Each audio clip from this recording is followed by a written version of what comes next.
If you've taken a walk through your neighborhood recently, you might have noticed a pretty subtle but undeniable shift in the scenery. Oh, yeah. Like those for sale signs. Exactly. You see a for sale sign pop up on a neighbor's lawn. And it's a gorgeous property, right? Like fresh paint, manicured landscaping, the whole works. Totally turnkey. Right. But then a week goes by Right. and the sign is still there. Yeah. Then a month passes. The seasons literally start to physically change. Right. And that sign is it's just sitting there gathering dust. Yeah, just completely weathered. That weathered sign means you are witnessing a housing market that has fundamentally shifted right under our feet. It really has. So today's custom deep dive is specifically for you.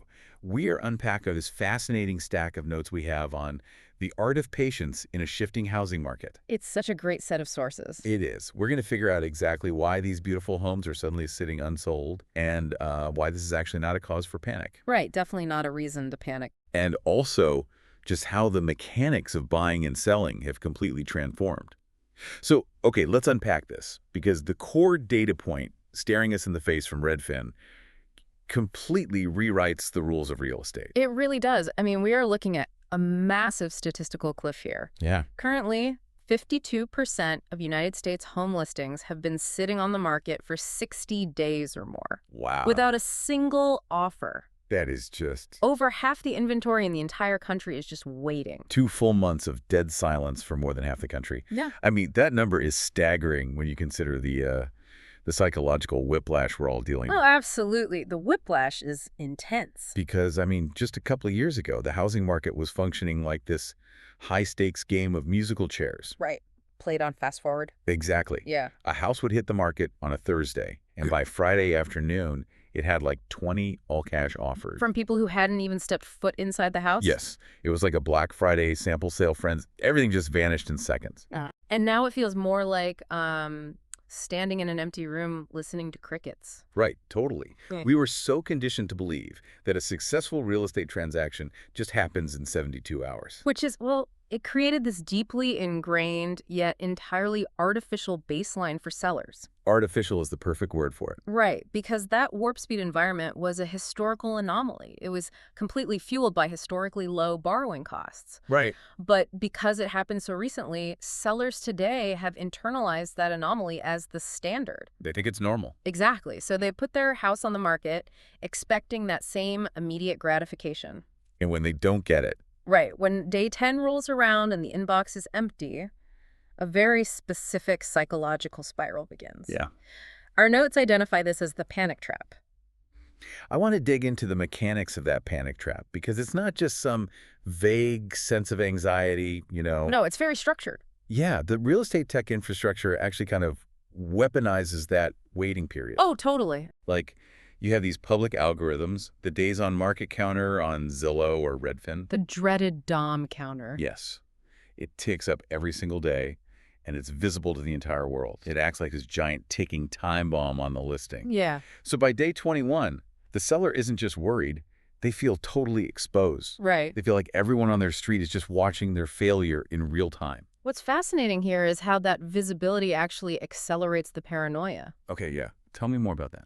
Well, the source material outlines this fascinating triad of seller paranoia that kicks in when a house doesn't sell in those first 2 weekends. The triad. Right. Yeah, the seller immediately searches for a scapegoat, and they always jump to 3 sequential conclusions. Okay, what was the first one? First, they assume the pricing strategy is a total disaster. Of course. They decide, oh, we've overshot the market, we're being rejected, we need to execute a massive price strike right now to stop the bleeding. So they basically hit the panic button on the spreadsheet before the market has even had time to fully absorb the listing. Exactly. And if they decide they can't blame the price, they move to the second point in the triad. Which is, Blaming the marketing. oh, sure, blaming the agent, basically. Exactly. They start looking for flaws in the presentation. They convince themselves the listing photos are, like, way too dark. Oh, the virtual staging looks cheap. Right. Or their real estate agent is failing to leverage the social media algorithms correctly. Like, oh, if only we had hired a drone pilot to film the roof, we'd definitely have a buyer by now. Exactly that logic. Which then brings us to the third and probably the most damaging point in the triad. Which is what? The imposter syndrome sets in, and they blame the house itself. Oh, wow. They turn on their own home. Yes, they start walking through their own hallways, looking through this hypercritical, almost hostile lens. Like everything is suddenly broken. Right. Suddenly, they're convinced that the lack of offers is because the kitchen island is the wrong shade of white.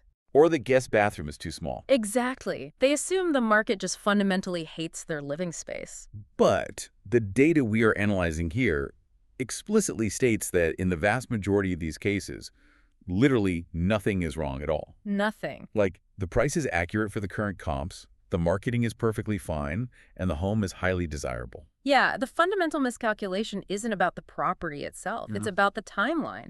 A quick sale is now the absolute exception, not the rule. The environment itself is what has changed. Okay, wait, hold on. Because I'm trying to put myself in the shoes of a seller staring at day 60 on Zillow. Sure.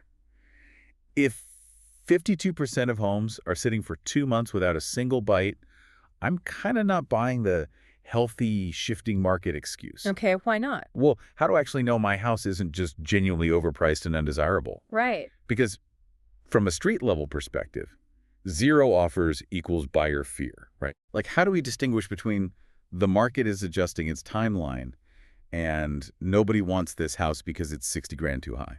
That is the pivotal question right there. Yeah. And answering it requires us to look at the actual financial mechanics driving the buyers right now. Okay. Because we have to dispel this myth that buyers are operating out of fear. They aren't. No, fear implies this paralyzing emotional response. These buyers aren't paralyzed at all. Okay. They are just constrained by financial physics, which literally forces them to be incredibly methodical in a more balanced strategic market. Break down the physics of that for me. Like, what is forcing this methodical behavior? It all comes down to the math of the interest rate shock. The rates? Right. Let's compare the buyer from 3 years ago to the buyer today. Okay. 3 years ago, when mortgage rates were hovering around, 3%? Yeah, super low. Money was incredibly cheap. If a buyer saw a home they liked, they could throw an extra $50,000 over the asking price just to win a bidding war. And their monthly payment would only increase by this negligible amount. The math actually allowed for impulse buying. Because the cost of borrowing that extra 50 grand was basically just a rounding error in their monthly budget. Exactly that. But today, Yeah. with rates closer to 7%, the cost of capital has completely altered the debt-to-income calculus. Oh, wow. Yeah. That exact same $50,000 overbid at a 7% rate adds a massive burden to their monthly payment. It changes everything. It literally pushes buyers out of their loan qualification brackets. Wow. So they mathematically cannot afford to make impulsive warp speed decisions anymore. Right. They have to run the numbers. Exactly. They have to consult their lenders and be absolutely certain before locking themselves into a 30-year commitment at these high rates. So they are essentially reclaiming their leverage by slowing the entire machine down. That's a great way to put it. Like, they go to an open house, they take the nice glossy brochure, they go home, and they spend a week running amortization calculators on their laptops. Exactly. And furthermore, they are strategically utilizing that very days on market counter we talked about earlier. Well, they use it against the sellers. Totally. Modern buyers are reading the exact same market headlines sellers are. Okay. If a buyer loves a house but sees it's only been listed for 12 days, Yeah.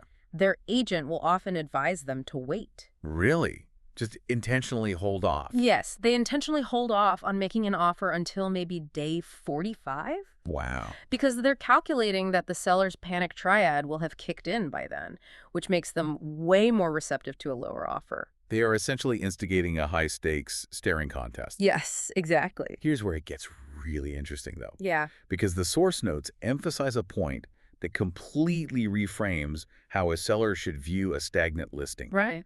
The text explicitly states, even well-prepared, well-marketed homes are simply taking longer to sell. Mm-hmm. It's not a failure. It is simply the market. Mm. The buyers are just doing their due diligence. Which means we have to completely decouple the concept of time on market from the concept of listing failure. Decouple them. Okay. Yeah, to answer your previous pushback, how do you know your listing isn't just a dud? Right. How do I know? You have to look at the macro data within your specific neighborhood. Okay. If you are tracking the comps and you see that the flawless, newly renovated house 3 streets over is also sitting for 65 days, I see. then your house sitting for 60 days isn't a reflection of your countertops. Right. It's a reflection of the systemic reality. So you have to rely on the feedback loop, not the silence. Exactly. Like if buyers are actually coming through the door for showings and the feedback from their agents is neutral or positive about the space, Yeah. but they just aren't writing offers on the spot, that actually proves you have a healthy buyer pool. They're just taking their time. Right. You only have a genuinely bad listing if the foot traffic is completely non-existent. Or if the feedback universally says your asking price is way too high for the condition. Exactly. And that realization requires the seller to fundamentally rewrite their entire playbook. Totally. You cannot enter a market dominated by methodical, math-driven buyers and try to force a chaotic, emotional bidding war. That's just not going to work. The sellers who attempt to recreate the 2021 frenzy are the ones who inevitably self-sabotage right now. So we need to look at the anatomy of the successful seller in this new environment. Let's do it. If the buyer is executing this calculated staring contest, the seller needs a strategy to win it without flinching. Right. If we connect this to the bigger picture, the sellers who actually win right now share a very specific set of traits outlined in our notes. Okay. They kill emotion with data. I love that phrase, kill emotion with data. Yeah, they engage in these distinct behaviors that allow them to maintain control of the transaction even when it moves slowly. Okay, so the first behavior being a complete recalibration of their timeline from day zero. Yes. They enter the entire process with a mathematically grounded expectation of timing. Okay, so before they even list the property. Before the sign goes up, they look at the local absorption rates. Which is just the rate at which available homes are sold in a specific market during a given time period? Right. Correct. So if the data says average homes take 70 days to sell in their zip code, Yeah. they mentally and financially prepare for a 90-day process. Wow. They don't pack all their kitchen utensils and boxes on week 1 and live out of suitcases. Right. That actually makes me think of surfing. Surfing. Yeah, the mechanics of selling a house right now are practically identical to the mechanics of surfing. Okay, walk us through the mechanics of that analogy. Well, think about what a surfer actually does, right? You paddle out into the ocean, and you are immediately subject to the physics of the water. Right. You cannot force a wave to materialize faster than the ocean's currents dictate. Okay, I see where you're going. The wave in this scenario is that pool of qualified, methodical buyers. Yeah. The water hasn't dried up. The currents are just moving much slower. Right. So if a seller sits on their board, thrashing around, getting angry, dropping their price dramatically in week 2 because they're impatient. They're wiping out. Exactly. They are basically bailing off the board before the real swell even arrives. They exhaust themselves fighting the tide instead of riding it. Yes. The successful surfers don't fight the ocean. They sit on the board, they watch the horizon, and they understand the underlying rhythm of the water. Right. They plan their positioning around the wave's timeline. Exactly. So when that 45 or 60-day swell finally arrives, when those methodical buyers have finished running their math and are ready to execute, the patient seller is in the perfect position to catch the wave and ride it in. That perfectly encapsulates the second and third behaviors of the winning seller playbook. Which are? Well, they price strategically based on the current water temperature, not the historical highs. Okay.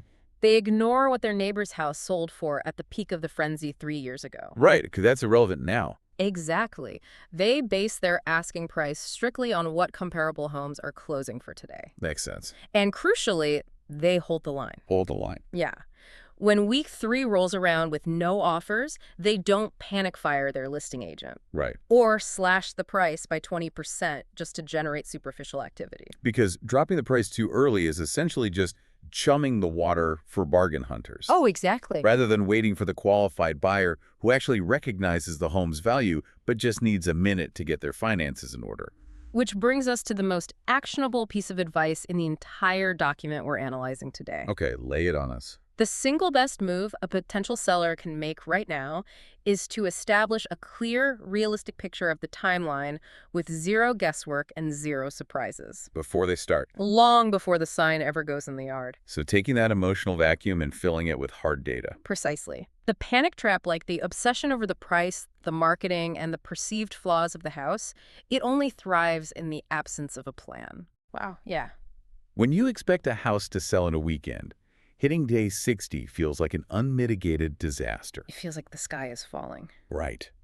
But if you and your agent mathematically map out a strategy that anticipates a 60 to 90-day wait, Based on current interest rates and local inventory? yes, Yes. then hitting day 60 doesn't feel like a failure at all. It just feels normal. It feels like things are tracking perfectly with your projections. You've set the proper baseline. It's like if you sign up to run a 26-mile marathon, you don't start crying at mile 3 because you haven't crossed the finish line yet. Exactly. You understand the pacing required for the distance, you conserve your energy, you manage your psychological state, and you give those strategic buyers the breathing room they need to do their due diligence. And the payoff for that patience is significant. It is. Oh, absolutely. Ah. A methodical buyer. Yeah. Someone who actually takes their time to run the math, secure their financing, and confidently choose your home after comparing it to others. That buyer is often much more reliable when it comes time to navigate inspections and actually sit down at the closing table. Oh, that makes total sense. They aren't going to get buyer's remorse and pull out of the deal 3 days later. Which was a massive problem during the hyper-fast frenzy, A right? huge problem. People were